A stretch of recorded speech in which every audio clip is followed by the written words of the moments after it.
Oi pessoal, bom dia para vocês, para todo mundo que tá aí me assistindo, boa semana para todo mundo, uma boa segunda. Um especial bom dia para os meus alunos do 8º ano, aqui do Losango de Formiga. Hoje, se a gente estivesse em sala, nós estaríamos começando a estudar a Revolução Industrial. Por isso, eu vou gravar uma videoaula aqui para vocês sobre o contexto em que a Revolução Industrial ocorreu, né, o contexto em que ela aconteceu. E para isso, gente, a minha ideia é gravar pequenas videoaulas para não ficar muito cansativo, né, para a gente ir se adaptando, eu e vocês também. Tá? Então espero que vocês gostem, quem estiver assistindo aí não for da turminha do 8º ano, também espero que gostem. Se tiver alguma dúvida, alguma sugestão, só vocês me procurarem e vocês podem me falar, tudo bem? Então é o seguinte, gente, quando eu começo a falar sobre Revolução Industrial, eu tenho o hábito de citar um historiador, que é o Eric Hobsbawm, que ele usa uma frase que para mim define muito bem o que foi o movimento da Revolução Industrial. E a frase é a seguinte, ele fala o seguinte: a Revolução Industrial assinala a mais radical transformação da vida humana já registrada em documentos escritos. Gente, essa frase para mim ela é muito forte, né? Porque o Hobsbawm ele vai falar que a Revolução Industrial, ela foi a revolução mais radical, ou seja, que mais impactou a vida humana, né? Porque quando a gente fala Revolução Industrial, às vezes a gente tem uma ideia de que foi uma revolução que transformou somente o mundo do trabalho, das fábricas, das indústrias, né? Obviamente que transformou muito e afetou principalmente, né, o mundo e o ambiente do trabalho. Contudo, gente, a Revolução Industrial ela vai impactar todos os aspectos da vida humana, todas as áreas da vida humana. Por quê?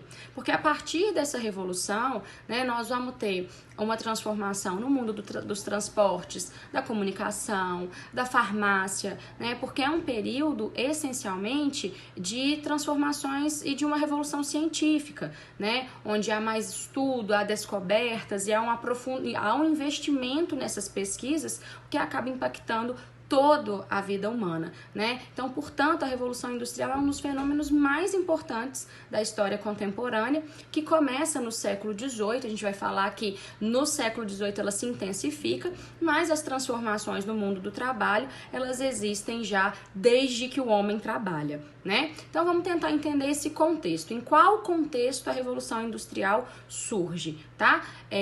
Eu acho que é muito importante a gente entender, principalmente, o contexto, o que levou à Revolução, e depois a gente entender as consequências dessa Revolução Industrial, né, que a gente sente, inclusive, até os dias de hoje. Gente, a Revolução Industrial ela é dividida em 3 partes para a história, né? A primeira Revolução, que começa na metade do século XVIII, a segunda Revolução, que começa na metade do século XIX, e o que a gente vai chamar de terceira Revolução Industrial, que começaria no século XX, logo ali o final, né, logo após o fim da Segunda Guerra Mundial, tá? Então nós vamos entender em qual contexto surge a primeira Revolução Industrial. Tô olhando aqui no relógio, gente, para controlar o nosso tempo, para não ficar uma aula muito extensa e muito cansativa, tudo bem?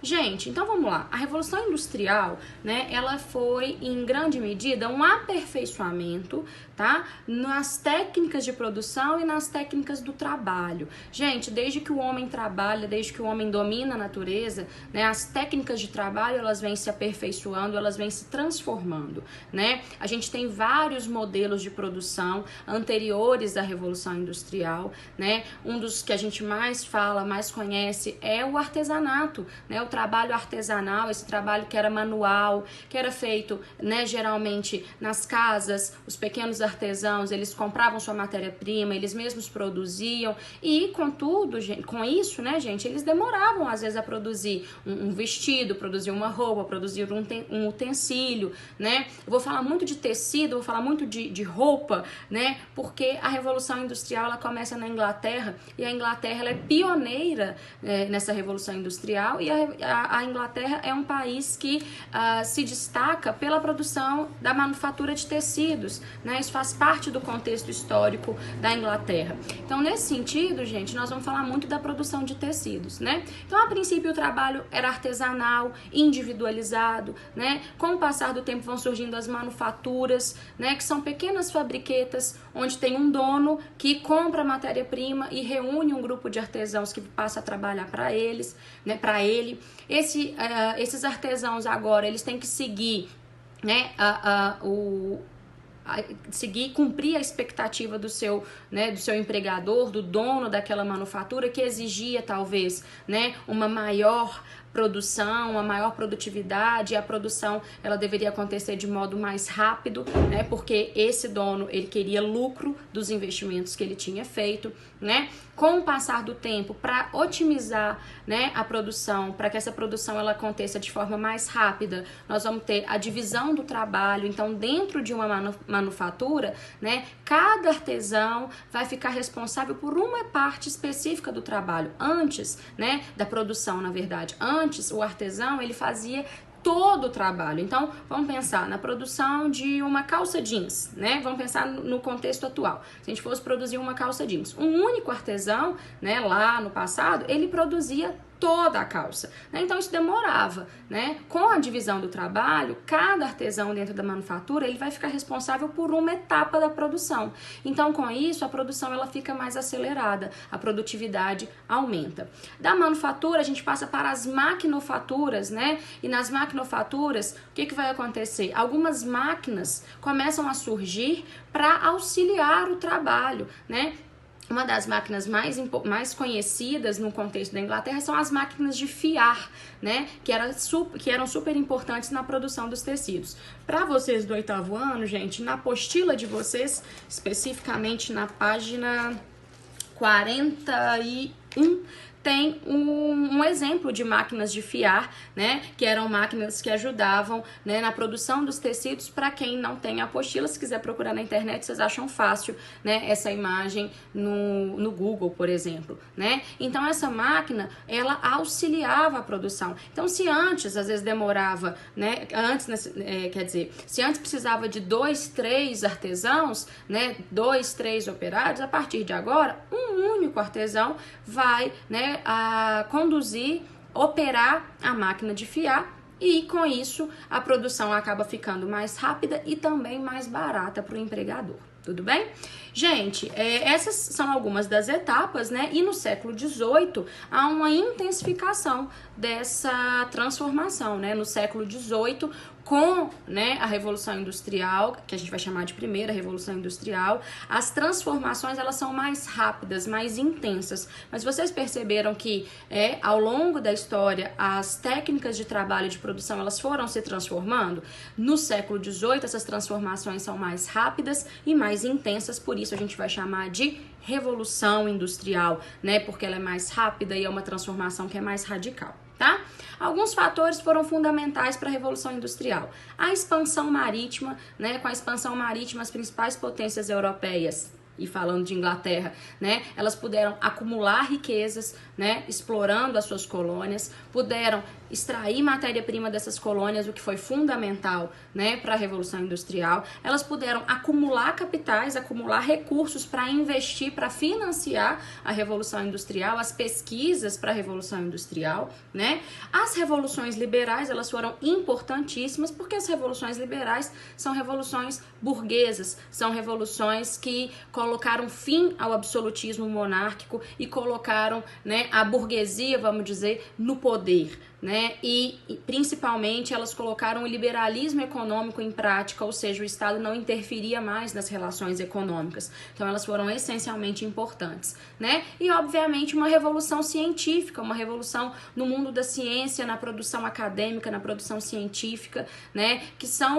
foram fundamentais, né, para a Revolução Industrial e são consequências, obviamente, do Renascimento, do Iluminismo, né? Onde havia a extrema valorização da razão, da produção científica, dos experimentos, enfim. E com isso, gente, novas técnicas, novas máquinas foram surgindo no contexto primeiro do trabalho, né? E agora, para encerrar, eu vou falar principalmente os fatores que contribuíram para que a Inglaterra fosse a pioneira. E aí eu vou falar o seguinte, né? O acúmulo de capitais, obviamente, que vem principalmente da exploração colonial, vem do desenvolvimento da burguesia, né? Com o capital, a gente passa, né, a burguesia passa a poder investir na produção, nas descobertas, na produção científica, né, e podem investir capital, inclusive, nas suas fábricas, comprando novas máquinas, enfim, né, a disponibilidade de mão de obra, isso é muito importante para a Inglaterra, né, em função dos cercamentos, né, o cercamento, gente, foi um fenômeno político, onde, né, e econômico, onde as terras comunais, as terras que antes eram ocupadas pelos camponeses, elas foram cercadas e vendidas, né? Então, quando essas terras foram vendidas pelo Estado, né, pela coroa inglesa, os camponeses, eles foram obrigados a migrar, eles foram obrigados a sair dessas terras, né? Eles acabaram migrando para as cidades. Nas cidades eles não tinham trabalho, eles não tinham com o que trabalhar, né? E acabaram sendo uma mão de obra farta, disponível e barata. Isso foi muito importante para a Revolução Industrial Inglesa, né? Outro fenômeno, né, gente, foi a disponibilidade de matéria-prima, principalmente a disponibilidade de lã e de algodão. O algodão, gente, vinha lá das 13 colônias, né? As 13 colônias inglesas, principalmente no sul dessas 13 colônias, era produzido muito algodão. Esse algodão era exportado para a Inglaterra, né? E com tanta matéria-prima, houve então uma potencialização, houve então uma disponibilidade muito grande de matéria-prima, o que facilitou, né, a Revolução Industrial Inglesa. E por fim, para a gente encerrar a nossa aulinha de hoje, a Revolução Gloriosa. A Revolução Gloriosa foi a revolução que colocou fim ao absolutismo monárquico na Inglaterra. Com a Revolução Gloriosa, a burguesia sobe ao poder, né? E o parlamento é quem conduz a Inglaterra a partir de agora. E com a burguesia no poder, especialmente representada pela Câmara dos Comuns, né? Nós vamos ter na Inglaterra um investimento, né, muito grande no desenvolvimento do comércio, no desenvolvimento da burguesia, do liberalismo e, consequentemente, da Revolução Industrial. Tudo bem? Bom, eu espero que vocês tenham gostado. Eu fico aqui um pouquinho, né, com pressa tentando controlar o tempo, mas espero que vocês tenham gostado. Qualquer dúvida, eu estou aqui disponível, vocês podem me procurar. Não se esqueçam, fiquem em casa e amanhã a gente se encontra para conhecer de fato a Revolução Industrial que começa no século XVIII na Inglaterra. Lembrando que até agora a gente viu o contexto em que a Revolução acontece, né, que é um contexto político, econômico, né, então a gente viu os fatores que levaram a essa revolução. Tá bom? Espero que vocês tenham gostado. Um beijo, até amanhã e não se esqueçam, fiquem em casa. Até mais!